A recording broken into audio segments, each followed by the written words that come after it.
Жители районов Якутии должны иметь представление о том, что происходит в республике, стране и мире. Об этом говорил Егор Борисов во время встречи с главными редакторами районных газет. О том, как будут решаться задачи в этом направлении, смотрите в следующем материале. Глава Якутии Егор Борисов встретился с главными редакторами районных газет.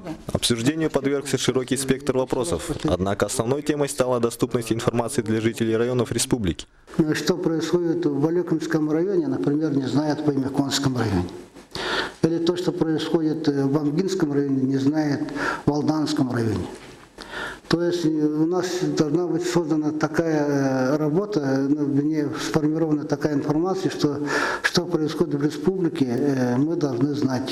Поэтому я считаю, что ЕСИА, Якутское Сахаинформационное агентство, должно стать проводником или посредником распространения этой информации в целом по республике. Важным моментом при работе муниципальных СМИ глава республики назвал взаимосвязанность. В современном мире, по словам Егора Борисова, население Якутии должно оперативно получать актуальные новости о мировых событиях. Наша жизнь связана с экономикой республики, но и российской, и мировой экономикой. Мы столько имеем связи, которые влияют на нашу каждодневную жизнь. Глава Якутии также призвал районных журналистов учиться конкурировать с возросшей ролью социальных сетей и мессенджеров. Он посоветовал каждой районной газете завести сайт и организовать собственные сети общественных корреспондентов. Очень важный момент. Я, например, был бы редактором, я бы сразу за это ухватился. Этих людей, которые в соцсетях сидят, в крайнем случае в WhatsApp, которые сидят, были бы вашими